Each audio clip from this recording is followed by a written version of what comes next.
Hi, everyone. Welcome back to the last few days of the challenge. My apologies for me being silent the last week or two. Got really crazy busy with the finishing off of our one-year course. So welcome, guys.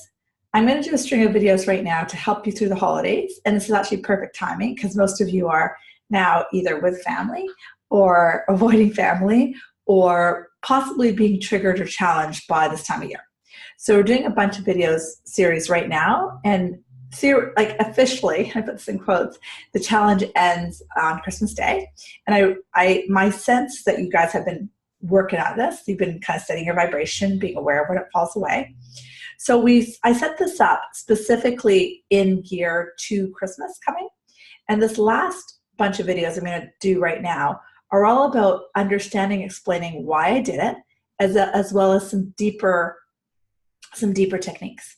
So one of the reasons I got the impulse to set up the challenge this way is because, like I just said, the holidays are a time that specifically we lose our vibrational hooking and we kind of fall into the gunk. And there's nothing wrong with the gunk. That's the whole piece. There's nothing wrong with the gunk. And I hope by now you've kind of figured out how to break momentum, how to reset it. That's what we've done for the last 38 days. So I've been tuning into the group and most of you have been doing it. So bravo.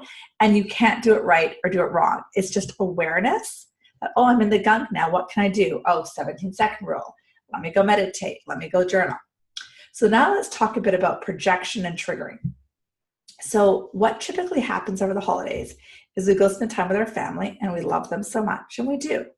But we often get triggered, for lack of a better word, and a lot of all of the stuff is our stuff.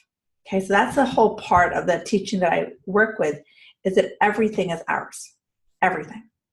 So the idea of this challenge was to wake up and become aware of the voices we have in our head. So one of the most common voices we have is that we're not enough. And we might go see Auntie Jo, and she's talking about your cousin, Bill. And she talks about how Bill got into medical school or Bill got a new job. And really, she's just talking about something completely outside of you, this person, right? This person who you're related to called your cousin, who, kudos to him, got something incredible, a new job, a new promotion, a new scholastic achievement. And in that moment, you feel like, what's happening? It's not because Joe had an accomplishment that you're feeling like, blah, but it's because a voice in your head got triggered that said you're not enough. Can you see that? And that triggering causes you to instantly fall into the pit that something's wrong. You're not doing enough. You're not studying hard enough, you're not working hard enough, you're a failure, and then you fall off your rocker. So that's one example of something that's going to could come up over the holidays and what to do about it.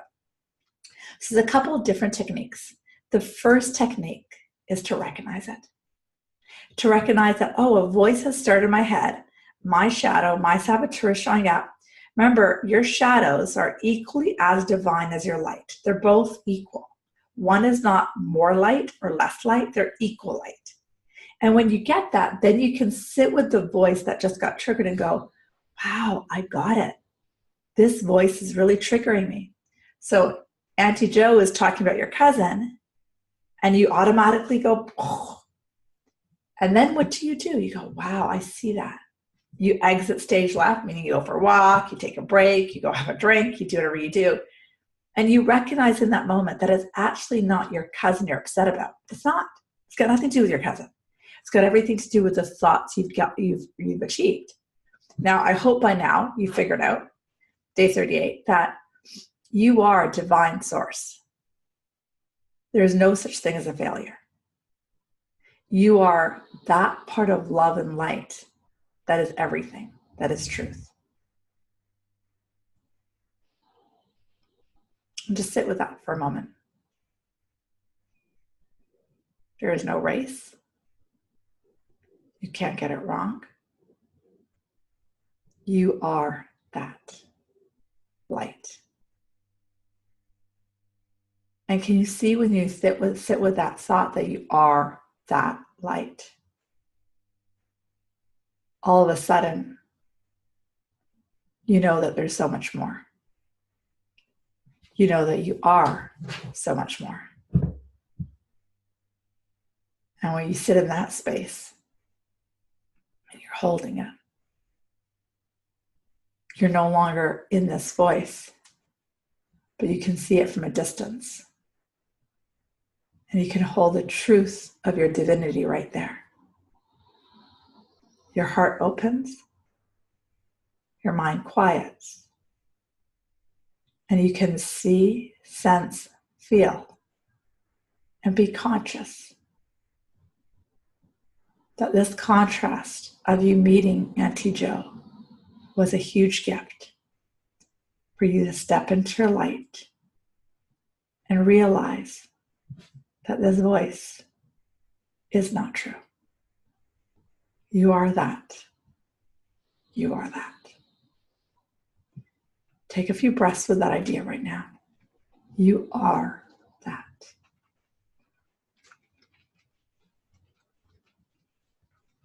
Go back into your belly breathing. You are that. And that sometimes is one of the greatest gifts you may receive over the holidays, is the Auntie Joes having those conversations with you. And this whole challenge has been set up for you to step outside of that and see the truth of who you are. Taking a few breaths, being in that awareness, and stepping more into your divinity, your truth, your holiness, your blessedness of love. Take a few breaths and be aware. And then you thank Auntie Jo and you thank your cousin for their achievement and you have gratitude. So that's a great exercise to try if you get triggered and you can see the gift within that. Ciao. I'll see you in a few minutes with a different tip.